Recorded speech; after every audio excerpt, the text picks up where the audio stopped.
ఎన్టీఆర్ ప్రస్తుతం బాబీ డైరెక్షన్లో జై లవ్ కుశ సినిమా చేస్తున్న సంగతి తెలిసిందే. ఈ సినిమాకు సంబంధించి జై టీజర్ కూడా రిలీజ్ చేశారు. ఈ టీజర్తోనే సినిమాపై అంచనాలు అమాంతంగా పెరిగిపోయాయి. ప్రస్తుతం పూణే పరిసర ప్రాంతాల్లో ఈ సినిమా షూటింగ్ జరుపుకుంటుంది. ఈ సెట్స్లోనే director Bobby birthday celebrations NTR Kalyan Ram ఆధ్వర్యంలో జరిగాయి.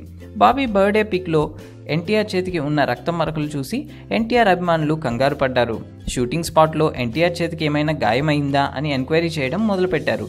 అసలు విషయం ఏంటంటే ప్రస్తుతం ఎన్టీఆర్పై కొన్ని యాక్షన్ ఎపిసోడ్స్ షూట్ చేస్తున్నారు. అందులో భాగంగా చేతికి గాయమైనట్లు కనిపించబోతున్నారు ఎన్టీఆర్. ఈ యాక్షన్ ఎపిసోడ్స్లో ఎన్టీఆర్ జైగా కనిపిస్తున్నాడు. ఈ సీన్స్ అన్నీ సినిమాకి బాగా హైలైట్ అవుతాయట.